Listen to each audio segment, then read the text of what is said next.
میں جو سمجھتا ہوں وہ تمام انصاف سے بالاتر ہے، جہاں سب کے لیے یکساں قانون ہے۔ اگر آپ زندگی کی حقیقت جاننا چاہتے ہیں تو آپ کو سفر کرنا چاہیے۔ پہلے اپنے ملک کا سفر کریں، اس کے بعد دنیا کا سفر شروع کریں۔ اپنے ارد گرد کے حالات جاننے کے لیے سفر کریں تاکہ ہم کہہ سکیں کہ آپ ایک باشعور انسان ہیں۔ فطرت، لوگ اور ثقافت آپ کو بلا رہے ہیں تو سفر کریں۔ میں یہ الیکشن نہیں ہارا یا اس کے مقابلے میں برا نتیجہ نکلا جو ہمیں اسلام کی وجہ سے ملا ہوگا۔ روحانیت آپ کے لیے دو چیزیں کرتی ہے: ایک، آپ زیادہ بے لوث بننے پر مجبور ہیں۔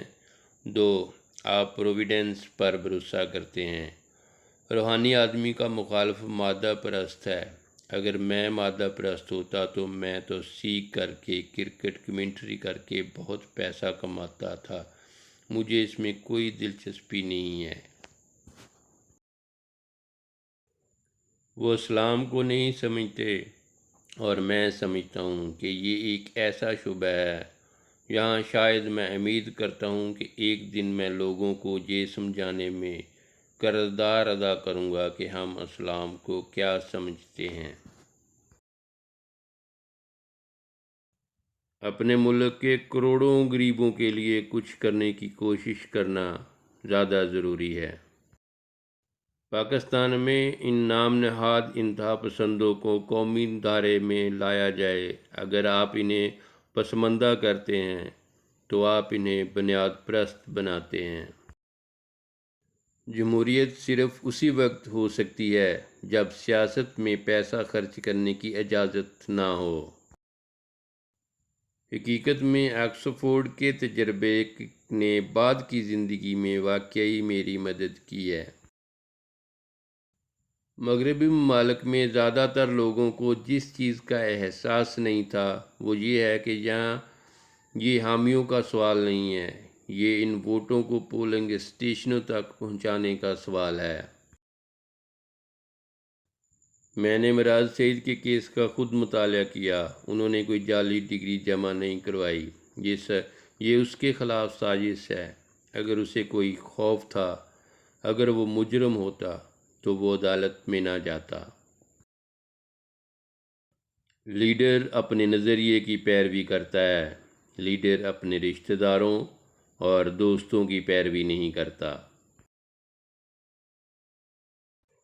حکمت اور علم کے بغیر عقیدہ ہمدردی اور رواداری میں مکمل طور پر کمی لانے والے تعصب پیدا کر سکتا ہے۔ مجھے لگتا ہے کہ ایک آزاد احتساب کمیشن کو تمام سرکاری خدمات کا آڈٹ کرنا چاہیے۔ لیڈر لوگوں کی رہنمائی کرتا ہے، لیڈر عوامی رائے پر عمل نہیں کرتا۔ آج جیتوں یا ہاروں مجھے اس پر فخر ہے جس طرح سے میرے لڑکوں نے ٹورنامنٹ میں کھیلا ہے۔ رشدی نے اسلامی بنیاد پرست کہا۔ پاکستان میں میرے ناقدین کہتے ہیں کہ میں سوانی ایجنٹ ہوں۔ میں ضرور کچھ ٹھیک کر رہا ہوں۔ جب آپ جزا اور سزا کے تصور کو میرٹ پر ختم کرتے ہیں تو اس کا نتیجہ معاشرتی تانے بانے کی مکمل تباہی ہے۔ ہم کامیاب نہیں ہونے والے کیونکہ طالبان گریلا جنگ کے ماہر ہیں۔ لوگ ہمیں ووٹ دینا چاہتے تھے لیکن ووٹرز کو پولنگ اسٹیشنوں تک پہنچانے کا طریقہ کار ہمارے پاس نہیں تھا۔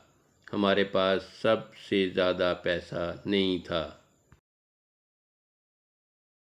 کرکٹ کھیلنے کے اپنے 21 سالوں کے دوران مجھ سے کبھی کسی نے رابطہ نہیں کیا اور نہ ہی مجھے رشوت کی پیشکش کی ہے۔ ایک تو اصل میں یہاں کی جمہوریت ہے۔ آپ جانتے ہیں لوگ سمجھتے ہیں کہ اس الیکشن کا مطلب ہے کہ پاکستان میں جمہوریت ہے۔ جمہوریت نہیں ہے۔ میں آپ سے مزید وعدہ کرتا ہوں کہ میری تمام دولت اور جائیداد پاکستان میں ہوگی۔ میں اس ملک کی ملکیت لوں گا اور اس لیڈر کی طرح نہیں بنوں گا جو بیرون ملک ٹھکانے بناتے ہیں۔ دہشت گردی کے خلاف جنگ اب تک کی سب سے پاگل اور غیر اخلاقی جنگ ہے۔ امریکی وہی کچھ کر رہے ہیں جو انہوں نے ویتنام میں کیا۔ دیہاتوں پر بمباری کی، لیکن ایک مہذب قوم یہ کیسے کر سکتی ہے؟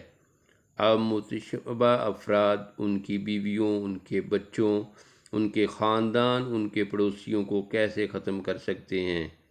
آپ اس کا جواز کیسے پیش کر سکتے ہیں؟ میرے پاس پھلوں کے درخت ہیں، تازہ دودھ کے لیے گائے، دہی، میری اپنی گندم۔ میں بنیادی طور پر خود کفیل ہوں۔ نسلی بنیادوں پر سیاست کا استعمال لوگوں کو نصیحت کرنے، اپنے مفادات کی تکمیل کے لیے کیا جا رہا ہے۔ یہ قوم پرستی کے تصور کے خلاف ہے۔ میرے خیال میں امریکی یہ نہیں سمجھتے کہ یہ ایک پیچیدہ نئی گیند کا کھیل ہے۔ ہر جگہ لوگوں نے دیکھا ہے کہ چند پرعزم لوگ جو مرنے سے نہیں ڈرتے تھے، ایک بڑی سپر پاور کے اندر بہت بڑا ہلچل مچا سکتے ہیں۔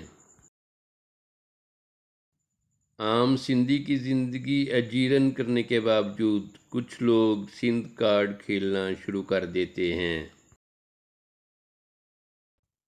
اقبال نے نہ صرف ایک خود مختار مسلم ریاست کا تصور کیا، ان کی پرجوش آواز نے ہندوستانی مسلمانوں کو بیدار اور متحرک کیا۔ انہیں نہ صرف سامراج اور استعمار کی غلامی سے آزاد ہونے کی کوشش کرنے کی تحریک دی، بلکہ مطلق العنان کنٹرول کی دوسری شکلوں کو بھی چیلنج کیا۔ انسانی مساوات اور انسانوں کے وقار، انصاف اور آزادی کے حق پر پختہ یقین رکھتے ہوئے اقبال نے بے اختیار لوگوں کو کھڑا ہونے اور شمار ہونے کا اختیار دیا۔